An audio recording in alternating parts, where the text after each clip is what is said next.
This program is designed to provide general information with regards to the subject matters covered. This information is given with the understanding that neither the hosts, guests, sponsors, or station are engaged in rendering any specific and personal, medical, financial, legal, counseling, professional service, or any advice. You should seek the services of competent professionals before applying or trying any suggested ideas.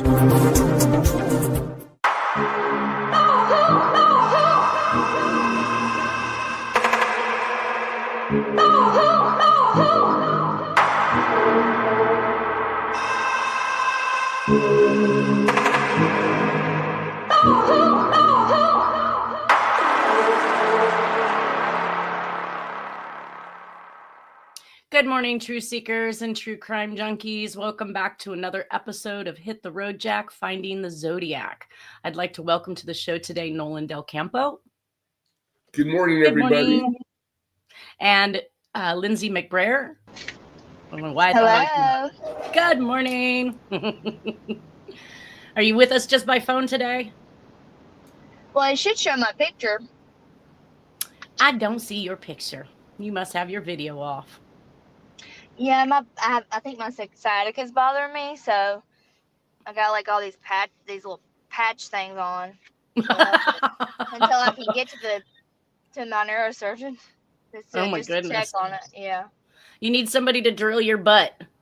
Yeah. There's a muscle in there that I guarantee will help relieve that. Well, I think it started when. What's that? I think it started in my hand because I'm typing all day long. So. Right. I went all the way up. I laugh because my cousin, whenever he sees me, if his sciatic is messing up, he's like, "Hey, cuz, I need you to drill my ass." I'm like, if anybody walking by heard that, how bad that sounds. I think that's how Nolan was feeling. Was feeling just now. I was got a volunteer over here. Right?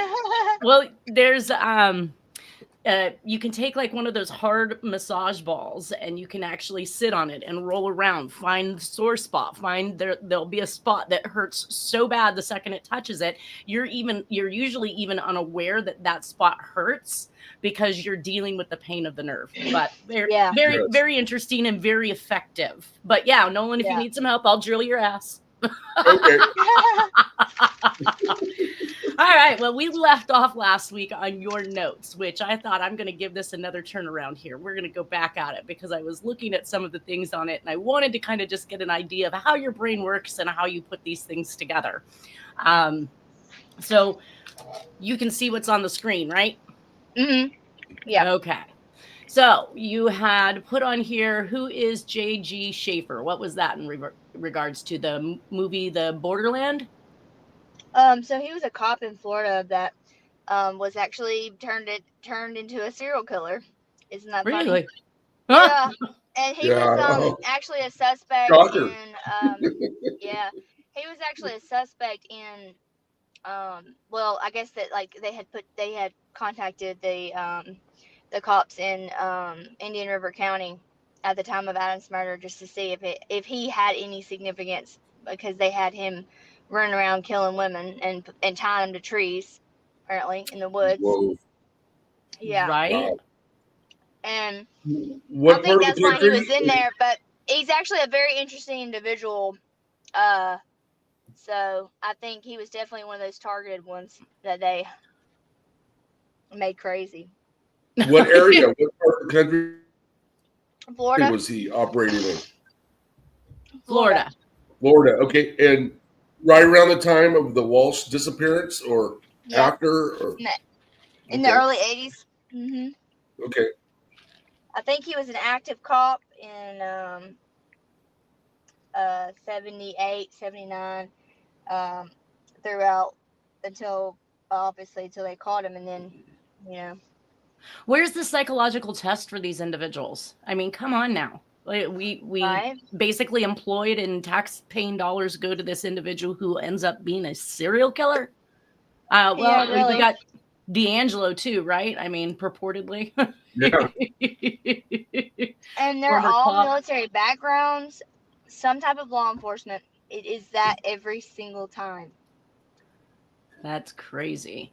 Now it goes on to say the railroad killer Rafael Ramirez, born in Matamoros, Mexico. He went back and forth from Mexico to Texas, leaving bodies, and then he, what's that say? Continued his spree? No. Yep. Okay. Yeah, he continued his spree down to Florida. Okay, so all of these people you're kind of researching in regards to the possibility of Adam Walsh's murder then. Yeah. Mm-hmm. And Gotcha. how it all connects to the CIA and mind control of the government, controlling all these serial killers and everything. Now, I know that Epstein had several ranches, if you will. I mean, he had the island, but he also had other locations around. Did he have one in Colorado? No, that was I think it's just a couple slides back from last time. I can't think of his name. It was his ranch. Rivenbark. Yeah, Rivenbark. Yeah. Okay. I was just wondering if at any point. I wouldn't be surprised, since they were involved in the air trail, if Epstein knew them for sure. Right. So basically, you've gone on down here and you're indicating CIA with the Matamoros Ranch, which obviously you have crossed back connected to this Rafael Ramirez, who you state is a serial killer as well. He was basically killing both in Texas and in Mexico and Florida. Mm-hmm. And so that was I think that was the ranch that Nolan was mentioning of a couple times back. Where they would take like one of those CIA ranches where they would take people and you never see them again. That was the Matamoros Ranch. Gotcha. Okay. Wow. And they got that name from him. From Ramirez? Yep. Okay, so I know that we had some Hispanics that were killed in Texas, and Jack, or Zodiac, if you will, in the 2005 finale letter indicated that he had not killed anybody who was Hispanic or Oriental, and that there was other people out there killing. Do you know the time frame that Ramirez it was in that killing? Time frame. It was definitely in that time frame. I didn't write a date on there anywhere. There were because a lot he does in and around Juarez, which is borders El Paso, Texas. But mostly there were young women that worked at the maquiladores, which is American factories in the border of Mexico with Mexican employees, mainly young women, underpaid young women. And there was a spree, and the cops covered it up completely. No one really ever got brought to justice on those. There's a really good book on that. Oh, that might be something that we dive into. I was just, I mean, if this is what's happening in the 80s and the research has cross-connected these because of these murders during the 80s, that's what the finale letter specifically states, is in the 80s series, there is more than one killer, and that he did not kill anybody who was Hispanic or Oriental. So may be this individual here that is the perpetrator of those particular crimes. So you had... Sorry, the main point being that he's not the only killer on this team or in this conglomerate of killers. Yeah. Or he's following... Or he's but he knows them, obviously. He obviously knows them and knows who they are and who they have killed, because that's literally what he says in the letter. I think. Well, he doesn't say he knows who. He doesn't say he knows who they are. I mean, it kind of like going back to the Zodiac, where he says, "I didn't bomb that police station or killed a cop on the police station steps with a bomb," because he had already made statements that he was going to use a bomb. Now he's kind of backpedaling because he really didn't have an intention of using a bomb. He really just wanted to keep the cops busy chasing after school buses. And so when the bomb actually exploded, I don't know if somebody was just kind of piggybacking on his fame at that point and, I can get away with this because the Zodiac has claimed he's going to do it. And then the Zodiac comes out and says, "Whoa, wait a minute, not me. Not today." But he also had a bunch of like drawings of locations of where he was going to put the bomb and of the bomb, the mechanisms in the bomb itself. Lots of And drawings. those diagrams are extremely consistent with the way Jack drew diagrams. In fact, Dennis had actually just opposed one of the ones from the Zodiac case and something that Jack had been known to draw. And I have those. Eventually, when we get through the end of this presentation, we're going to talk about all the commonalities between the letters, from the linguistics to the drawings to statements that are made to the diagrams, cross connecting all of that stuff so that everybody can see, you know, it's more than just a handwriting match with Jack. It's an overall profile of Jack that is consistent with the Zodiac, and we're going to look at those. So on down to Mexico, Texas, and Florida. You had an Everglades camp, and this was all protected by what you said was the hand of death. Now, isn't that? Yep. No. And so the CIA protects all these groups. Gotcha.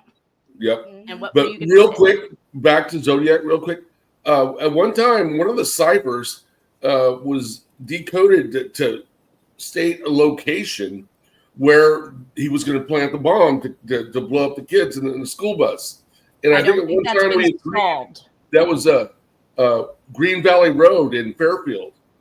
Right off of Highway 1 or 680. There was a thought in regards to Green Valley. I know that they changed that major overpass shortly after my involvement, getting involved with these particular cases. They literally dumped a bunch of debris right smack dab in the center of where I believe either Harriet or somebody had completed a solve that put us on Green Valley Road. And when I went back to look, they had dumped all kinds of construction debris right in the center of the round where we used to be able to go around to get onto the freeway and back on, and they were creating a new overpass. So you could no longer even run, you know, ground imaging devices over the top of it because it was literally piled high with cement and all kinds of other stuff. Almost as if they were using that as a base for what they were going to build that off-ramp, which was kind of interesting. But yes, by the time Harriet has that picture that solved, we could no longer like go look at that particular area that she plotted out. But there was a cipher in the Zodiac stuff that said this code coupled with the map is going to tell you where the bomb is. But I think that's the Z32. But I don't believe anybody has physically solved that, at least not from law enforcement's perspective or you know, Orange Shack or anybody else. I think that one is still kind of sitting out there unsolved at this point. Okay, so Hand of Death, isn't that the one with the smiley face murders or Nope. So that was what Otis Toole and Henry Lee Lucas was involved in. Who claimed to be from the Hand of Death? I feel like there was a serial killer that associated themselves with that. Or was that O'Toole or Toole and Lucas? Can you hear me? Yeah, we can hear you. Yes. I think we've lost Lindsay. No, I can hear her just continue with your notes, girlfriend, if you're not here. No one can hear me. It's you. All right. Well, if she comes back, we'll I can hear her. She's back. I don't think maybe she can't hear me or you. All right. Well, and then she also provided these, but I thought these were interesting and we can actually speak about them. She called this in the birthday book for Epstein, and I'm not sure what the idea or concept behind the birthday book was, unless it was him creating a book of all his birthday events and to-dos.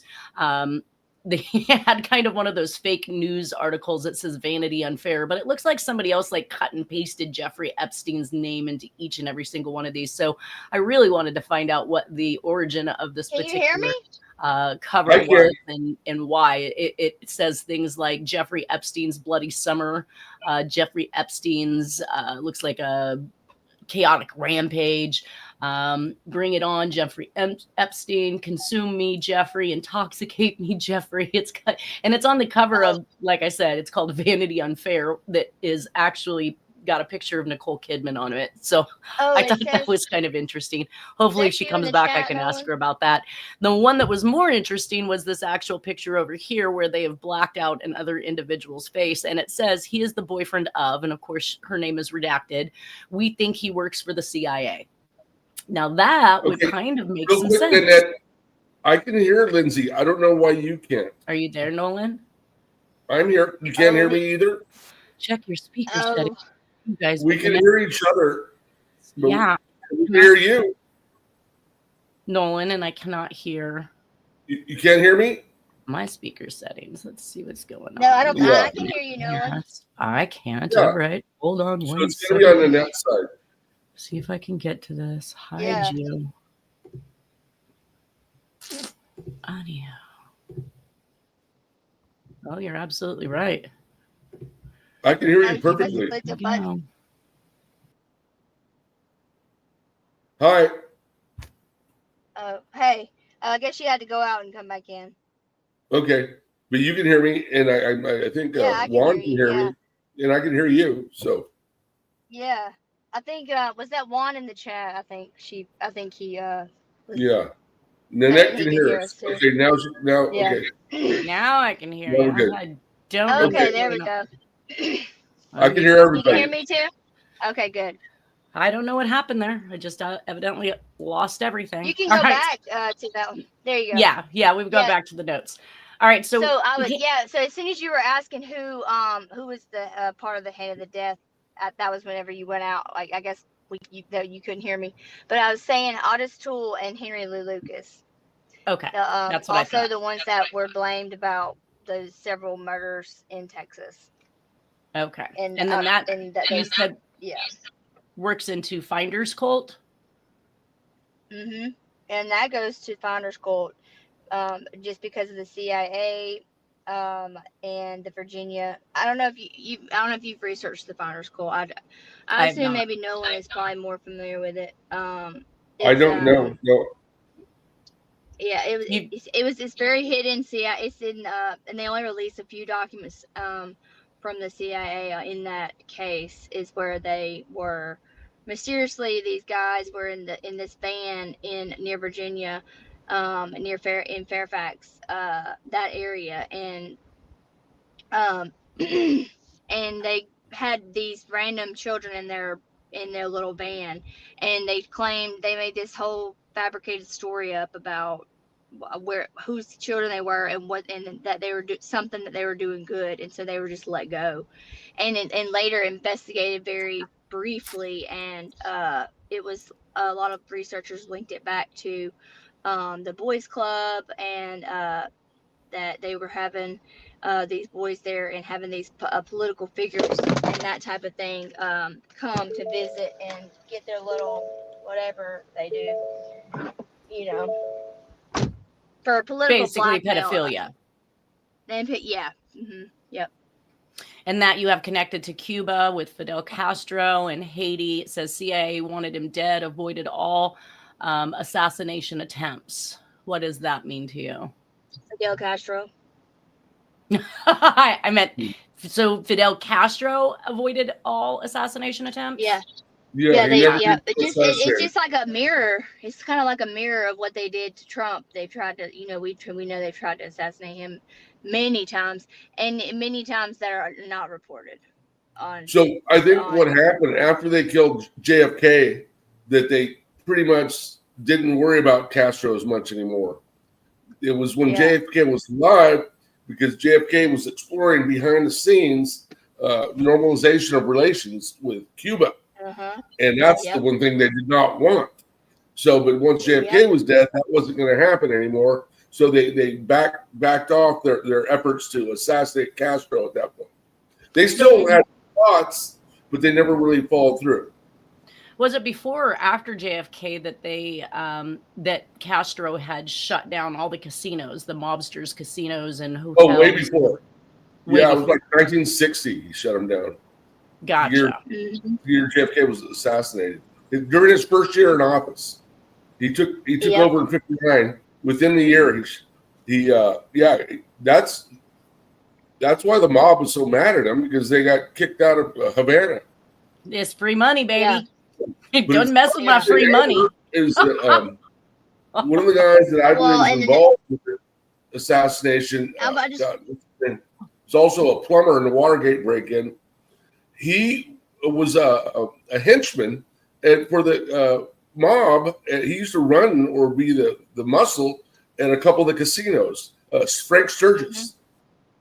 Oh, okay. I think I've seen that. I've seen that name. days, the takeover, the mob days, the JFK assassination. He's there in Dallas.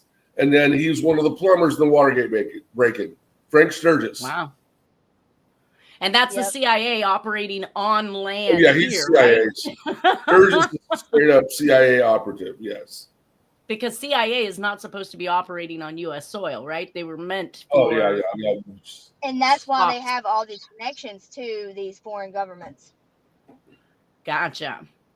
So then you go on to get the intelligence from them that they need in order to blackmail the U.S.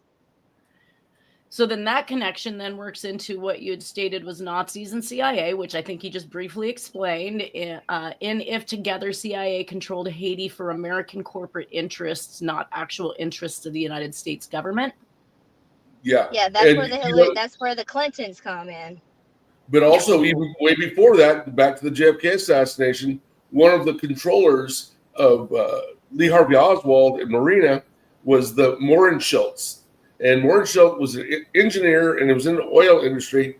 And he was in Haiti often trying to negotiate. He did major contracts in Haiti for oil exploration and oil development and importing oil. And Mohrenschildt was later...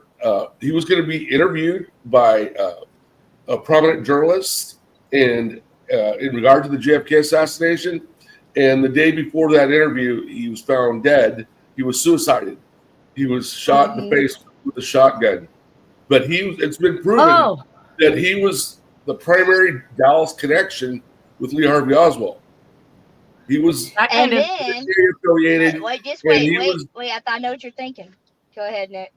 Yeah, that to me just kind of takes me back to the Oakland County child killer with Chris Bush being suicided with a shotgun blast to the face as well. And then I have a photo of an old picture of Lee Harvey Oswald. In the background, in the I think it's like the back third row, you have a young George Bush pictured in this picture as well. Wow, that's crazy. With who? You should submit that. I'd like to see it. Yeah, I would like to see it too. I mean, obviously, if Lee Harvey Oswald is in Texas, we do know that the Bush, family has relations to Texas. He was a young kid at the book depository. We do see his involvement surrounding the stuff with Harvey Lee Oswald, so it's not too far out to think that they ran in some of the same circles for sure. Yep. Pretty wild. So then that led you to Aleister Crowley. Now, is that through how did that connection be made? So, he is the leader of these cults that that we heard around that time. Going around quasi-satanic. Yep, and that's why you have the CIA covering for these people, and why just so happened to be that there's a ancestry connection to Barbara Bush, linking her to Aleister Crowley, and we know who Barbara Bush is. That was George Bush's mother, and that was the wife of George Sr. Bush. And Crowley was also a Freemason. And the ODO, or Tempus Ordalis, I forget the exact name. I think it's called the ODO, which is a cult. He was a basically. 33. Yeah, 33. Yeah, that's another word for highest level of Mason. Freemasons. But his protege in the United States, Crowley was a British guy. His protege in the United States was Jack Parsons, who founded Jet Propulsion Laboratory, which is the main, jet propulsion engineers for NASA. In fact, all just wraps itself up. They did not do jet propulsion. They did rocket propulsion. They called it JPL because those are his initials.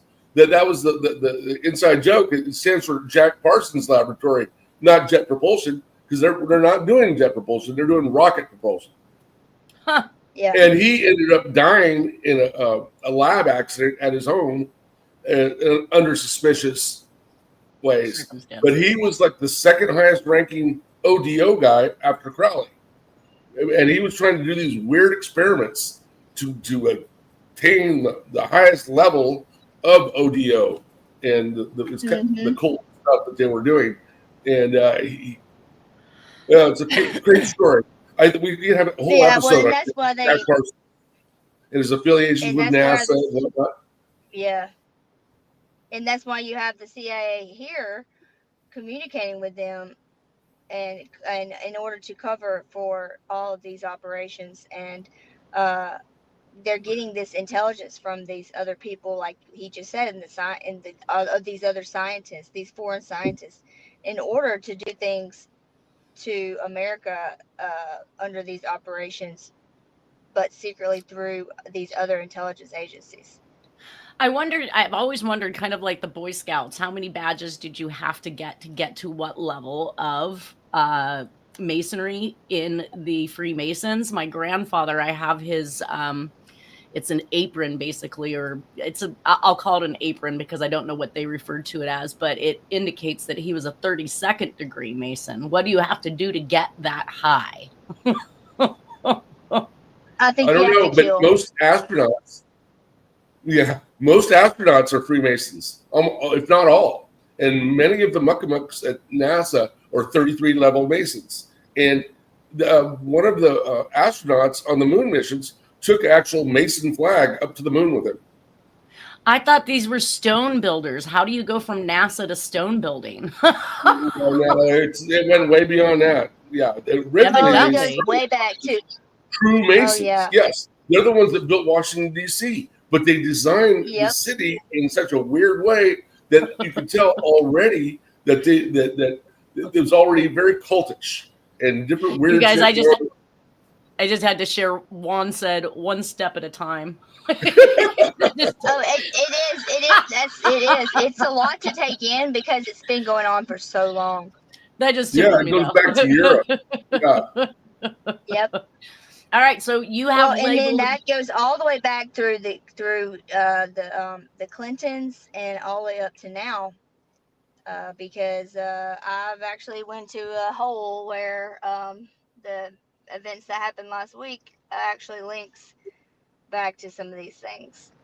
So it indicated that Aleister Crowley was British intelligence. Did you have information to support that he was MI6, or was that not British intelligence? He was British, but I don't think he was involved with the British intelligence apparatus. He was an author and very prolific author, and he had very wild beliefs. And a lot of what his beliefs led to were other offshoot cults that were very somewhat Satanistic and very hedonistic, and a lot of sex involved. And that's where I linked these cults to him, because that's basically it sounds to me like he's the grand scheme or idea that's set in place to cause these offshoots, or to build and mind train others to pick up on and take some. It's kind of like religion, right? Everybody started at one place, and now all of a sudden we've got all these different religions. So we've got this cult, and now we've got all these. It is a religion. Scientology is an offshoot from Crowley's writings, right? And then there's the Process Church, which the founders belonged to Scientology. They broke off, became their own sect called the Process Church, and they were what's known as Luciferians, which is they did it for freedom and sexual freedom and basically hedonists, but they're known as Luciferians, and as opposed to the other darker side of Satanism, which is just a more vile, evil side. But there was a blend. The Process Church was murdered people. They were part of the Son of Sam situation. Well, then I can kind of see how so many people have self-arrived at a theory that the Zodiac was part of some type of a satanic cult. If all of this is all somehow meshed and mixed together. This morning, obviously, but just before I'd gotten onto the show, I had simply thought to myself, I remembered back to the Netflix docuseries in regards to, it's called The Family, and it was in regards to the annual prayer breakfast that these politicians could get away with pretty much anything, whether it's killing, drugs, lying, cheating, anything they wanted to get away with was not considered a sin so much as they were a vessel speaking God's word. And as long as they were that vessel, then they were kind of, they weren't going to suffer the wrath. Yeah, immune to any, type of persecution or adjudication or anything else that the normal person would have to suffer. And that brought me to thinking, like Charlie Kirk, they had talked about the possibilities of him being one of the first conservative presidents, and he speaking so largely on the word of God, how much he could have gotten away with because he simply speaks the word of God, as that docuseries kind of indicates. So right. I thought to myself that, that's where it comes in and that's the reason why he was murdered. It was not the trans bull crap that they're putting out there. You think it was related to the? It wasn't that. There's a lot of different things going on here. It's not. He wasn't really talking about the assassination or saying this or that, positive or negative. He was saying just the way everyone's spinning it. They're taking this and using it for their own purposes, was the point Kimmel was making. And then he got canned. But I think that's exactly what the propaganda is by media, is to cause all of these spin outs, to cause everybody to go in different directions, to argue their own theories. It's just another device to control us, basically, because we're now spending our time talking about it, posting on it, dealing with social media over it. The hate is really large. I'm actually quite surprised, ever since I relieved myself from the obligation of speaking about that ever again on social media, I stopped seeing things about it. I thought that was absolutely fabulous. I want happy things. And another thing, the general public. Well, when you relieve yourself from that, you that's where the peace comes. Right. Yeah. But a point I was going to make is the general public takes for granted the honesty and integrity of law enforcement entities. And oftentimes history has proven to us, like look at the history of FBI, J. Edgar Hoover, he was crooked as they come. And the FBI itself is over the years is impeded a lot of investment, for instance, Zodiac investigation. So, and then if you look at the LAPD and the LA DA offices, I'm rereading the book on Black Dahlia right now, and there was like 8 other murders around that time in LA from 47 to 49. And the LAPD squashed it. There was a cover-up. Hodel was one of their suspects, and they protected him because he was part of an abortion ring, because abortion was illegal back then. But a lot of those people cops were getting girls pregnant, and they needed abortions. Right. So that makes he was sense. protected because he was helping out the cops with abortions. I know that when Dennis and I took down the negatives from the film that we believe shows the active torture of Black Dahlia to the LAPD, they allowed me to sit and do the handwriting, which the captain that was overseeing the detective that was working the cold cases that became in charge of the Black Dahlia, he was like chomping at the bit. I don't know. I feel like the man might even have been spun out or something, because his mouth was just going, even though he's not talking, he's just listening, but his mouth isn't going, like he's drooling over this. And we leave out of there, and then we receive notification from the detective that she was told not to touch it.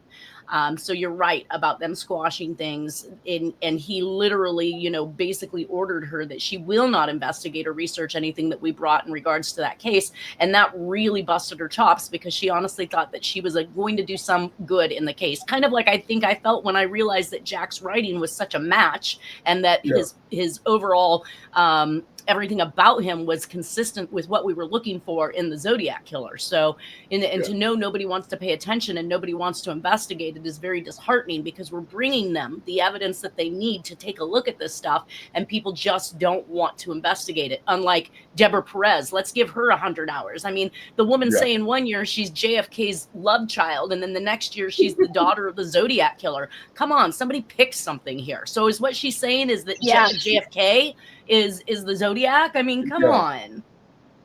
No. Oh, yeah. Way back when, in the late 40s, the lead detective thought he had a primary suspect in Zodiac, and when he went public to his higher-ups with it, they took him off the case. Right. Yeah. The same thing they did with the guy in John Bonet. And then later, with the Robert Kennedy assassination, The LAPD botched that on purpose. The two of the main guys in charge of it were connected to the CIA and the FBI. And they didn't want... Well, and that's what I'm trying to tell you. They're doing the same exact thing right now with Charlie's murder because it is deeper than they're letting people know. Because he was getting too close. Like you were getting too close in the Zodiac case. He was getting too close to Israeli government issues. And they knew it because he had refused money from Israel for his company for the Turning Point. Yeah. Oh.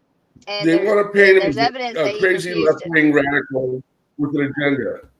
He didn't really have an agenda. You guys are talking over each other constantly, and I'm not able to hear what you're saying. Oh, sorry. I think it's like I think sometimes it's off. It's like not real time. Oh, a lag. Yeah. Gotcha. So what were you saying, Nolan? That they're trying to paint him as this left-wing crazy radical with an agenda against right-wing people, like Marjorie Taylor, whatever her name is, and people like that, and Fox News. They're trying to say, no, he's a radical left-winger who hates all conservatives. That's not the truth. But they're trying to pigeonhole him into that role when it's more complex than that. And that's what Lindsay's saying. There's way more behind than what meets the eye and what the media is trying to put out.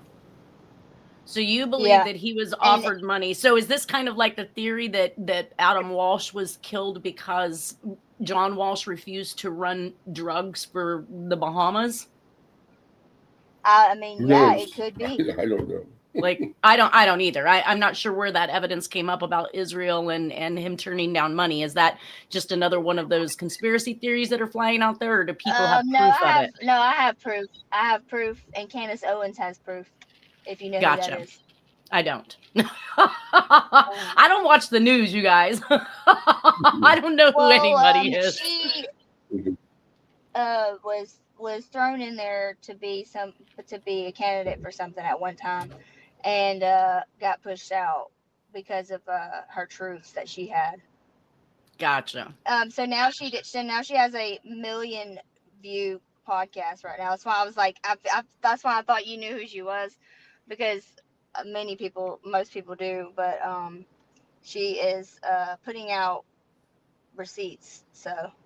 And then I'm going back and I'm going back behind her and researching these receipts. And so far, these receipts are factual. And it literally goes back to Robert Maxwell and his dealings with Israel and the propaganda behind the media and everything. Oh, shut up. Speaking of that, can we go to the next slide? Yeah, we're on the next slide. And this even it relates to Epstein too. It all literally, I'm not kidding. Well, I did enter in that Vanity Unfair article that you sent me. And of course, I don't know why the picture of him in a Speedo. Good Lord. I don't think that those are appropriate for any man. Unless you're swimming. I'm sorry. Unless you're like a professional swimmer. I get it. You need less drag. And what is that person next to him? What's that? No, it looks like chairs. It's like a cabana. No, they blocked somebody out of it. They Oh, you're talking about the other picture. I thought he was referring to the one of him in a Speedo. Oh. Yeah, they blocked whoever that was face, so they wouldn't be known when they released these documents. Nolan, are you with me, or are you having? Hello? I don't know if he froze up. I think he froze. I think he froze. I think he was when he said what's next to him.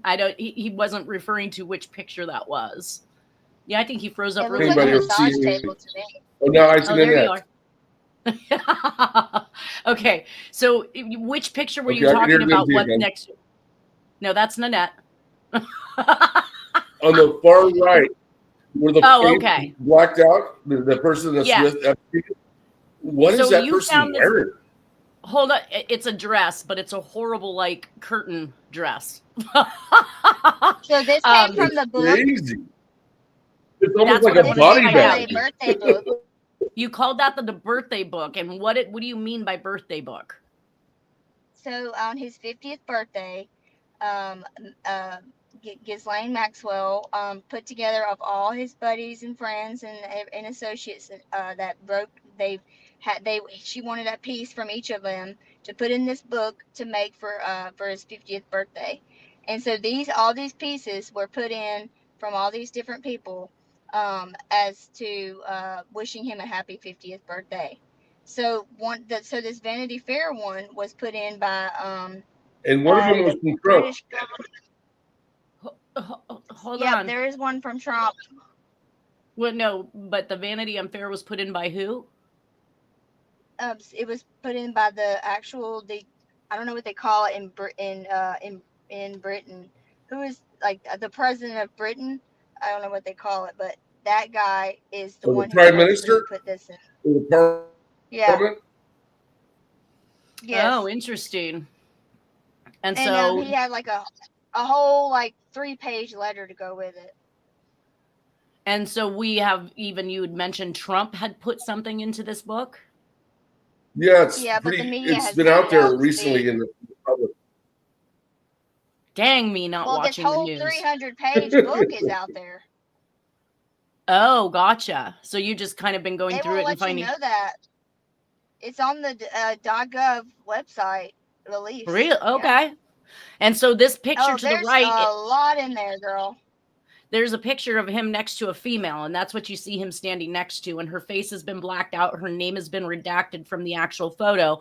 And it said he is the boyfriend of, and that's redacted. We think he works for the CIA. So somebody just randomly wrote one that of his girlfriends.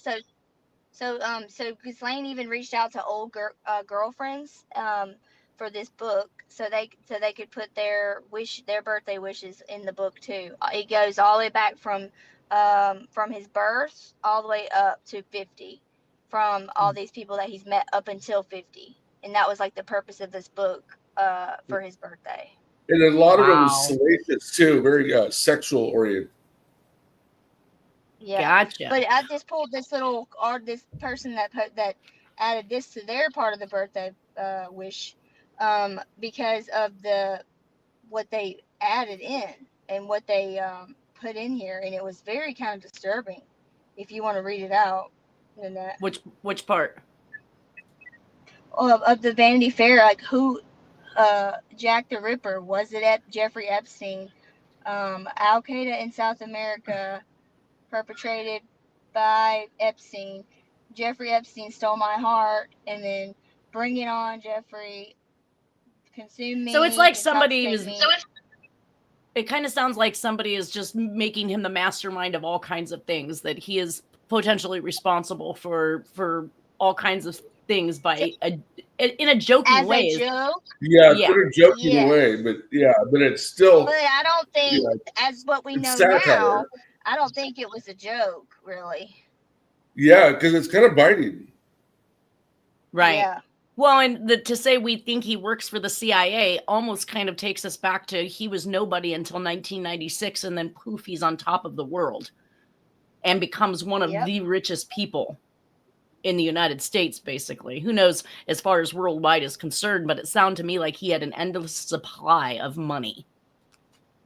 All right, well. Funny that Jack the Ripper comes up because Jack the Ripper also comes up in the Black Dahlia, that the whoever was the murderer, whether it was Hodel or someone else or a group of 60 people, years later, right? Yeah, that says that they were trying to emulate Jack the Ripper. Well, Hodel wouldn't even been born, but I could understand if somebody was attempting to mimic his particular types of murders. Right. But... Well, there was a movie that came out. The original version was a Hitchcock film in the 60s. It's called The Lodger, but it was a remake of it in 1945 that was more famous with Merle Oberon and famous actors in it. That was really successful movie, but scary as hell. Again, about Jack the Ripper. So it would have been fresh in the Black Dahlia culprit. You probably saw that movie in 45. Well, and I advise the audience to go and take a look at what a picture of Jack the Ripper, and then you can see how he would be the Epstein possibly of that time. I didn't think that they had identified. I thought they had not figured out who Jack the Ripper was. They have it's unsolved, but the theory is he was a doctor. Gotcha. Yeah. Okay. Well, moving back on into our world and our time frame is a set of murders that occurred that Lindsay had given to me on December 23rd of 1974 in Fort Worth, Texas. I know this takes us back some years, but I had not addressed this because I had not seen these unsolved murders.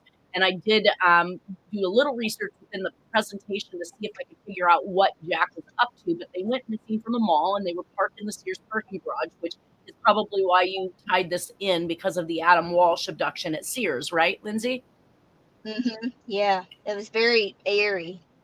Right. So we had 3 girls that went missing: Mary Rachel Trelica, Lisa Renee Wilson, and Julianne Mosley. So basically, for Fort Worth missing trio refers to an unsolved missing persons case in which 3 girls went missing while shopping at the Seminary South Shopping Center in Fort Worth, Texas on December 23rd, 1974.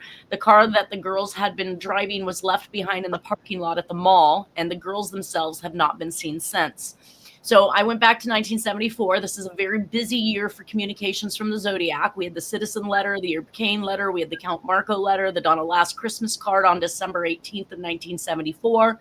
Oh, I'm sorry. No, Donna Lass Christmas card was more around the Christmas time, but on December 18th of 1974, we have a Santa Barbara area girl goes missing as well. I've not had any updates on that particular case, but it is in the presentation. And I wanted to note that we know that when Jack would leave California, he would make his way down south through Southern California and then to the left or to the east on his way to Texas. And so this kind of reminded me also like the mailing of JFK's card to the Dallas Police Department, where it was purchased in Lancaster or Palmdale, either purchased and mailed in one of these 2 cities, but 2 of these cities are related, and that is on your path down and out to Texas, which we know that Jack at that particular time had also left his job at GE in 1963 and was headed to Texas to supposedly put up 2 mobile homes. So then we do see that murder that is kind of like the exit murder that I'd like to talk about. I feel like the Zodiac would commit a murder when he was researching a new place. Then he would come back, that we would have another murder just before he moved out. And then wherever he went to, we would see subsequent murders that occurred. And that exit strategy tend to work on the next location that he moved to as well. I show that Jack is busted for poaching on March of 1974, and he's put on 1-year probation with restriction to guns, and he's filed a work comp claim in November of 1973 against South Lake Tahoe Linen Company. But the doctor in his report thinks that Jack is up to more than he claims. Jack's not working at this time because he's obviously trying to file for permanent disability benefits, and we see that he's having a difficulty during this year in getting the Social Security benefits from May of 1974 for permanent disability. So he has a lot of reasons to be angry, and I always talk about these trigger points that causes him to do what he does. So, heading off to Texas, and then again, we've got 3 girls that went missing. That's what's intriguing me about this, is that we have, doubles and triples, when most of your serial killers, I feel like, are taking just single victims at a time. I mean, how many people want 3 teenagers, on their hands to deal with? Really? Yeah. So, and we are no evidence. And that was the thing about Jack, is that he always left hardly no evidence. Right. And there's literally no evidence here whatsoever. And this is why it was very intriguing and very Zodiac, because all the evidence that was left was a locked car in a Sears parking lot. Even the gifts that they had purchased that day because they went shopping for gifts. So that tells me that they were abducted after making it back to the car and dropping their gifts off, maybe with some type of a ploy, like an animal or a security guard, the same kind of thing that runs in tandem with the Texas murders, the I-45 murders, which is, Oakland County Child was the dog ruse. The security guard ruse was in the I-45. So we're down to our last 15 seconds. In this case, there was a security guard that was questioned as well. Lindsay, I'm down to the last 10 seconds. I need to sign off.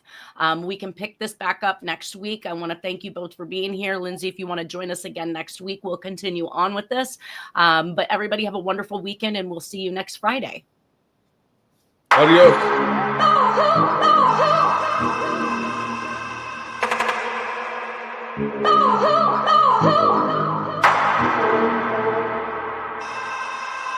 No!